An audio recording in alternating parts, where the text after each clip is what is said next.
Hi there, I'm Andrew, you're watching ThatGamerAjax, and welcome back to the tabletop.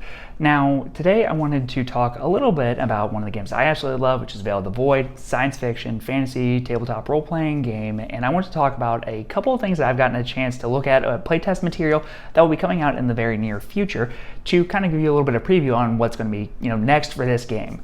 So at the moment, there are a total of 9 playable species in Veil of the Void, and we are about to get 2 more. Now, full disclosure, as of the time of recording, everything right now is still in a playtest state, so what I report on here might not be exactly what comes out when it is available for purchase in the near future, as the game's creator has told me is going to be the case. So let's go ahead and get a little bit amphibian with this video, and we're going to be talking about the lizard folk race called the Letara and the frog folk race called the Broga that will be getting added in the near future, as to just give you a few more options when it comes to player choice and what your player characters can be. So let's go ahead and start off with the lizard folk Letara. Now these are the descendants of great lizards in Veil of the Void's universe, and they can live up to about 300 years old. What's great about them is that they also have a wide variety of ranges. They can range from 4 to 9 feet tall, so you have a wide variety of things to play around with in terms of like customizing your character.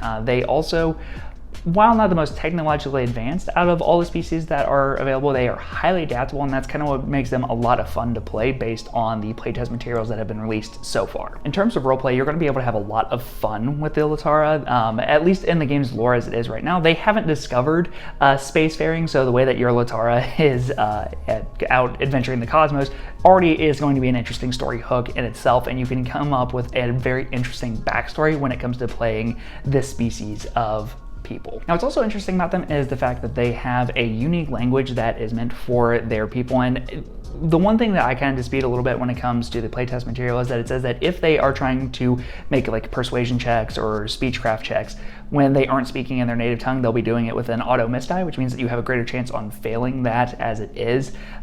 It's one thing that I personally don't agree with, and I would not have that at my table. However, make sure that if you're trying these out, work with your GM when these are made available, and then you can really start to kind of flesh those out. Now, despite the communication drawback, these scaly species have a ton of advantages at their disposal. Now, along with some of the ancestry abilities that they get, they have a couple of passives already built in, such as filtered breathing, which means that they are amphibious. They can breathe on land and water, no problem. They can also go through dangerous, toxic areas, such as, if there's a room that's filling up with gas, they don't have to worry about that, meaning that they are going to have some better chances at surviving, whereas some other of your party members and other species might be struggling quite a bit. Along with this, Letara have a natural kind of regeneration that kicks in once they get down to around a quarter of your total health. This is going to make it particularly good if you want to play kind of a tanky character, and while you're only regenerating about 2 HP per turn until you get up to that 25% line, which doesn't sound like much, but it does make it so way you can kind of stabilize yourself where other players and other species aren't really able to, because there are kind of rules on healing in Veil of the Void, which means that you can only be healed from the same source twice per day on most cases, and this just ignores that entirely, meaning that they can kind of keep going in fights a lot longer than other species can. Now, when you decide to play a Letara, your ancestry is really going to determine what you are capable of doing and where your strengths are going to lie. If you want to be a very up-close fighter, choose that you want to be a descendant of playtest. Now, by doing this, it means that you're going to be able to boost any of your virtues by additional 1, which means that you're increasing the amount of dice that you're able to roll on any given check. It's going to make it so that way you are very good, especially if you want to go like more strength-based and be in the thick of a fight. It means that when you are also attacking somebody, you can hit out enemies that are next to it, which means that you're already going to be great at kind of cleaving through foes left and right. And if you want to be a little bit more spell-focused, make sure that you choose that you are a descendant of Corinth, which makes it so you boost your mentality score by an additional die, and it makes it so you can also just cancel out spells, which is honestly already really cool. My personal favorite thing about the Letara is just that they are so adaptable. I would say that they're not going to really focus on any one particular thing, but because of the kind of rich history that they're already getting and the fact that they are noted to be very, very adaptable, you can build them any way you want, and a lot of these ancestries are going to fit in with any kind of class build, so really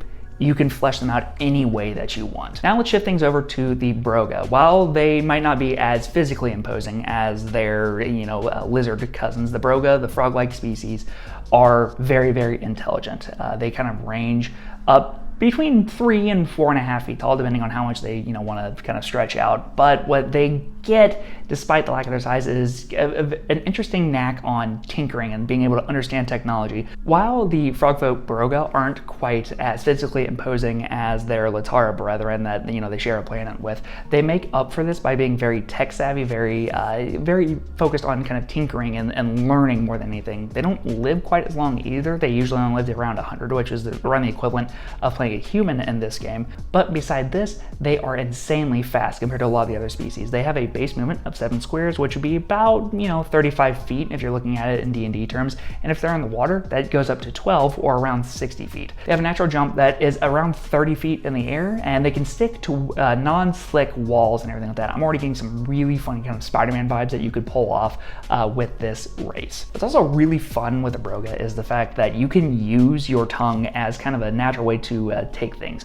If an enemy is holding something that's kind of small, if they have a knife or a pistol or even a weapon just in general, up to twice per day you can actually use like a tongue lash ability, and if you succeed on a contested check, kind of like you're grappling somebody, you can actually just yank that away from them and then either use it yourself or just use it to disarm them, which I think is already going to make it so that way you have plenty of options in terms of combat capabilities, and you have some really interesting roleplay moments that you could incorporate as well. Now, while the Letara seem to be a little bit more combat focused, the Broga really are not, and they focus more on utility based on their ancestry paths, which is going to kind of shape the way that you play a little bit.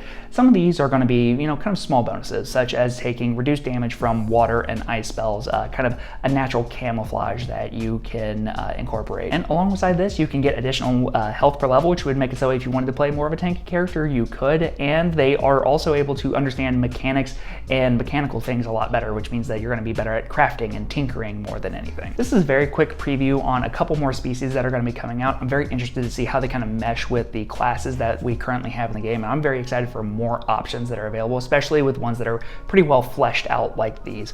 I think that they bring a lot to the table, especially in terms of not really shoehorning you into playing any particular way, and they mesh with so many of the classes that are available. I think that this is one of those cases where we're going to have almost as many classes as we do species that you can play. I'm very interested to see what people can come up with. So the Letara and Broga will be available as a separate purchase on Veil of the Void's website in the near future. Luckily, I got access to this by backing one of their Kickstarter campaigns, and I am just so ready for them to be here. I can't wait to see what the final build of them looks like, but if you can get your hands on them, I would highly recommend it. And if you've ever wanted to play something like a lizard folk or a frog folk, this is going to be one of the best ways to go about doing it. So that's going to go ahead and conclude this video. If you liked it, please give it that thumbs up. If you want to see what else is on the channel, maybe consider subscribing. But hey, until next time, I'll see you in the next video. Bye-bye.